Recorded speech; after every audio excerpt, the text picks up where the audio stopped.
Everyone, Radhe Radhe. আশা করছি সবাই খুব ভালো আছেন, সুস্থ আছেন, আর আমরাও খুব ভালো আছি। আর আজকের দিনটা ছিল বুধবার। তবে চলুন আপনাদেরকে সাথে নিয়ে একটা সুন্দর ব্লগ এখান থেকে শুরু করে দিলাম। আমি পম্পা, আমাদের হাসি খুশি চ্যানেলের নতুন একটা ব্লগে সবাইকে অনেক অনেক স্বাগতম। তো চলুন ভিডিওটা তাহলে এখান থেকেই শুরু করছি। আশা করছি আজকের ভিডিওটিও আপনাদের খুব ভালো লাগবে। তো এই তো দেখুন, সকাল সকাল স্নান করে নিয়েছি, আর স্নান টান করে একেবারে রেডি হয়ে গিয়েছি। ওই তো বাইরে একটু ঘোরাঘুরি করছিলাম। আসলে এত সুন্দর পরিবেশ আর এত সুন্দর খোলামেলা হাওয়া তো আর আমাদের মেদিনীপুরে পাওয়া যায় না। তো তাই একটু বাইরে ঘোরাঘুরি করছিলাম, এই আর কি। আর এরপর না ক্যামেরা অফ করে দিয়ে রান্নাবান্না সমস্ত কিছু সেরে নিয়েছি। ওই ওদের পাপা যাবে স্কুলে, তো সেই জন্যেই না সমস্ত কিছু রান্নাবান্নাগুলো তাড়াতাড়ি করে সেরে নিয়েছি। ব্যাস এখন প্রায় ঘড়ির কাঁটা ওই 11টা মতো বাজে। ওদের বাবাও খেয়ে দিয়ে স্কুলে চলে গিয়েছে। আসলে কি বলুন তো, আমাদের এই দেশের বাড়ি থেকে না ওর স্কুলটা ওই 15-20 মিনিট মতো সময় লাগে। মোটামুটি খুবই কাছে আর কি এখান থেকে। আর মেদিনীপুর থেকে তো ও রোজই যাতায়াত করে, তো ওখান থেকে ওই 2 থেকে আড়াই ঘন্টা মতো সময় লেগে যায়। ওই যেতে 2 থেকে আড়াই ঘন্টা, আবার আসতে 2 থেকে আড়াই ঘন্টা। তো এরকমই ওর প্রত্যেকটা দিন সময় লেগে যায়। তো যাই হোক, তো এরকমভাবেই ও প্রত্যেক দিন যাতায়াত করে। তো ভীষণই কষ্ট হয়ে যায় জানেন তো। তো তবুও কিছু করার নেই, তো এইভাবেই এখনও চলে যাচ্ছে আর কি। আর এখানে এই যে আমি সমস্ত রান্নাবান্নাগুলো করে নিয়ে না চলে এসেছি আমাদের ছাদের রুমটাকে একটু ক্লিন করব। তো বলতে পারেন একেবারে পুজোর আগে ডিপ ক্লিনই করে নিচ্ছি। তো সেই জন্যই দেখুন ফার্নিচারগুলো আগে ভালোভাবে মুছে নিচ্ছি। তো যেহেতু আমরা এখানে থাকি না, তো সেই জন্যই দেখছি প্রচণ্ড পরিমাণে ধুলো জমে গিয়েছে। তো যাই হোক, সমস্ত কিছু ফার্নিচারগুলো না একটু কাপড়টাকে ভিজিয়ে নিয়েছিলাম, তো একেবারে শুকনো করে নিয়েছি। তো তারপর দেখুন এইভাবে সমস্ত ফার্নিচারগুলোকে বেশ ভালোভাবে ডলে ডলে মুছে নিচ্ছি। আর ভাবছি যে একটু ফার্নিচারগুলোকে একটু এদিক ওদিক করে সরিয়ে রাখবো। আসলে একই জিনিস একই জায়গায় থাকলে না আমার তো বেশ বোরিং ফিল হয়। তাই আমি মাঝে মাঝে ফার্নিচারগুলো ওই রুমের এদিক ওদিক করে সরিয়ে থাকি। তো আমার তো বেশ ভালো লাগে, এরকম বেশ একটা নতুনত্ব লাগে। তো সেই জন্যে আমি ফার্নিচারগুলো মাঝে মাঝে এদিক ওদিক করে সরিয়ে থাকি। তো তাই তো দেখুন এই যে আমার এই ড্রেসিং টেবিলটাকেও সরিয়ে নিচ্ছি। আর এই যে একটা বক্স দেখলেন, তো এই বক্সটাকেও একটু সরিয়ে নিচ্ছি। তো যেখানে ছিল তো সেখান থেকে সরিয়ে নিয়ে ভাবছি একটু অন্য জায়গায় রাখবো, তাহলে দেখতেও বেশ ভালো লাগবে আর একটু রুমটা অন্যরকম ফিল হবে। তো সেই জন্যই একটু ভালোভাবে প্রথমে ঝেড়ে নিয়ে তারপর মোছামুছিটা করে নিয়েছিলাম। আর এরপর দেখুন এখানে কত বই ছিল। তো সমস্ত বইগুলোকে আমি কি করছি, নিয়ে গিয়ে না আমাদের একটা গোডাউন রুম আছে, তো সেইখানে সমস্ত কিছু নিয়ে গিয়ে রেখে দিচ্ছি। তো এই তো সেই জন্যই দেখুন না ছেলেকে নিয়ে এখন বসে পড়েছি, ওই দেখে দেখে নিচ্ছিলাম যে বইগুলো লাগবে তো সেগুলোই রেখে দিচ্ছি। আর খাতা টাতা এখানে অনেক কিছুই ছিল, তো যেগুলো লাগবে না সেগুলো না একটা ব্যাগের মধ্যে পুরে নিয়েছি। তো সেগুলো ভাবছি ফেলে দেবো, আর যেগুলো খুবই দরকারি জিনিস যেমন বই টই বা কিছু খাতাও ছিল যেগুলো একেবারে ভর্তি পেজ ছিল, তো সেগুলোই আমি সুন্দর করে আবার গুছিয়ে রেখে দিলাম। আর জানেন তো আমাদের এই দোতলার ঘরে না ছাদে একটা কিচেন রুম আছে। তো ওই রুমটা তো আমরা ব্যবহার করি না, তো ওটা এখন আমাদের গোডাউন রুম হয়ে গিয়েছে। তো অনেক কিছুই জিনিসপত্র ওখানে রাখা থাকে, তাই আমি বইগুলোকেও গুছিয়ে নিয়ে ওই কিচেনের মধ্যে গিয়েই রেখে দিয়েছি। তো চলুন ওই সাইডটাও না সুন্দর করে গুছিয়ে নিয়েছি। তো এবার সোফাটাকেও ভালোভাবে পরিষ্কার করে প্রথমে ঝেড়ে নিয়েছিলাম, আর তারপর একটা পুরনো বেডশিটকে না ভালোভাবে চাপা দিয়ে দিয়েছি। তো এই তো যেহেতু আমরা থাকি না, ওই মাঝে মাঝেই আসি, যেহেতু না একটু ভালোভাবে ঢাকা না দিয়ে গেলেই এসে দেখবো প্রচণ্ড পরিমাণে ধুলো জমে যায়। তো সেই জন্যই একটা পুরনো বেডশিট নিয়ে নিয়েছিলাম, আর ভালোভাবে সোফাটাকে এইভাবে ঢাকা দিয়ে দিয়েছি। তো চলুন ভিডিওটা দেখতে থাকুন, আশা করছি আপনাদের আজকের ভিডিওটাও খুব ভালো লাগবে।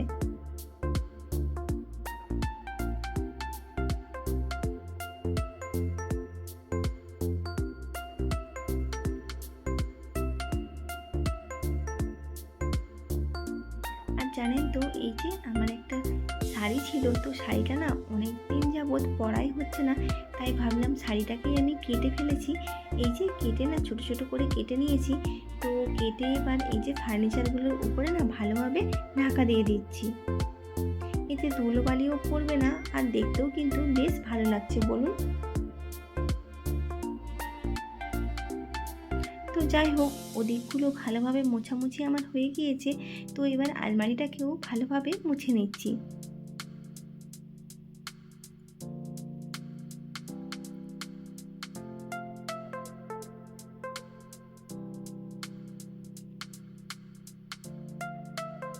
তো চলুন, ওদিকে মোছামুছি আমার কমপ্লিট, এদিকে বিছানার চাদরটাকেও ভালোভাবে তুলে নিয়েছি। তো আরেকটা ধোয়া বেডশিট ভালো করে পেতে দিচ্ছি।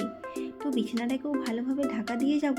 তো আমরা তো আজকে বিকেলেই মেদিনীপুর ফিরে যাচ্ছি, তাই সমস্ত কিছু কাজ একেবারে গুছিয়ে দিয়ে তারপরেই যাব। ওই আবার আসবো আমরা পুজোর সময়, তো সেই জন্যেই আরও ভালোভাবে ঘরটরগুলো ক্লিন করে দিয়ে যাচ্ছি। তো চলুন, পুরো ঘরটা না ভালোভাবে ঝাড়ু দিয়ে নিয়েছি, এবার সুন্দর করে ভালো করে মুছে নেব। তো প্রথমে তো আমি ভালোভাবে সার্পি দিয়ে ঘরটাকে মুছে নিয়েছিলাম, আর তারপর আবার ফিনাইল দিয়ে মুছে নিয়েছি।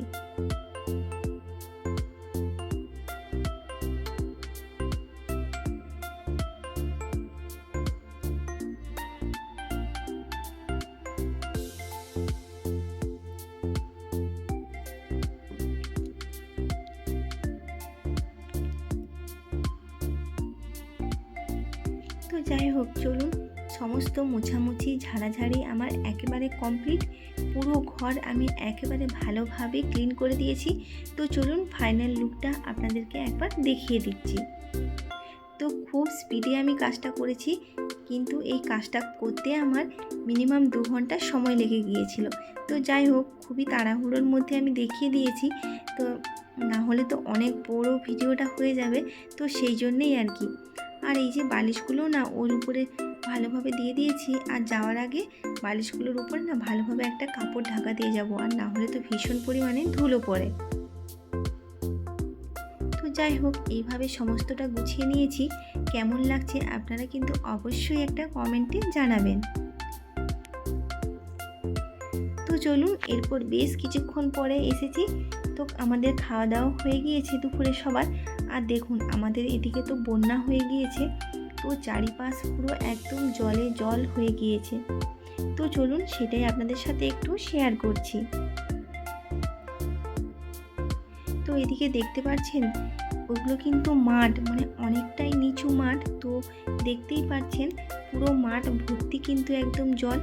আর মাঠের মাঝখানে যেহেতু আমাদের বাড়িটা, কিন্তু আমাদের বাড়িটা অনেকটাই উঁচুতে, তবুও দেখুন একদম আমাদের প্রাচীরের গা বরাবর জল চলে এসেছে।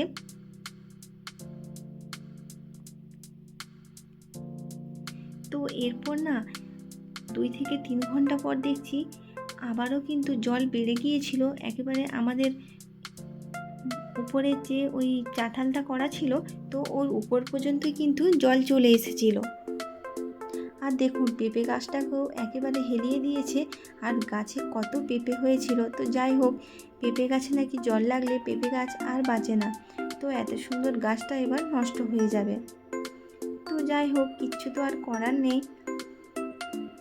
আর এখানে ছেলেমেয়েরাও তো ভীষণ মজা পাচ্ছে, ওরা তো এত জল আগে কখনো দেখেনি।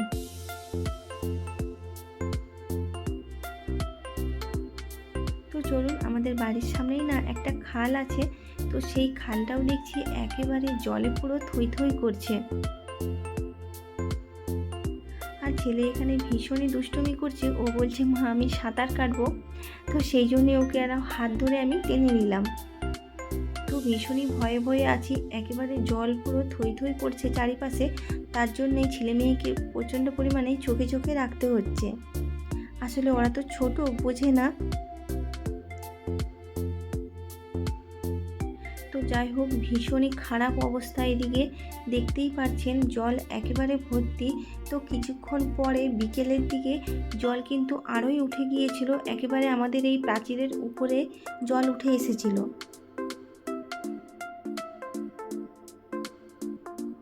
তো এখন তো দেখতে পাচ্ছি জলটা নিচেই আছে, কিন্তু একটু পরেই জানেন তো জল একেবারে এই প্রাচীরের উপর পর্যন্ত চলে আসবে।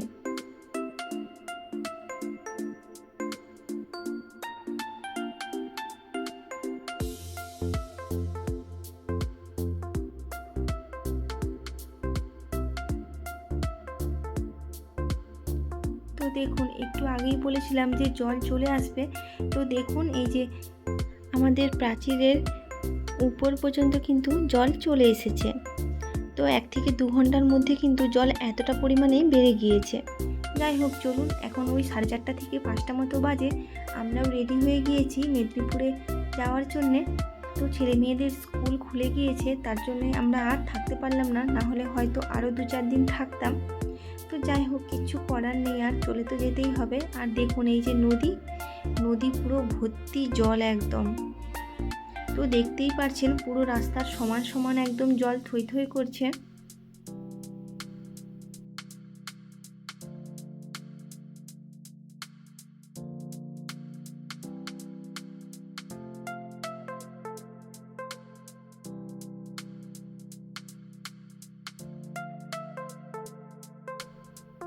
যাই হোক, চলুন, এই যে আমরা বেরিয়ে পড়েছি, আর এই ঝুড়িটার মধ্যে আমি আমার গোপুসোনাকে নিয়ে আসি, আর তো এটাই করেই আবার নিয়ে চলে যাচ্ছি।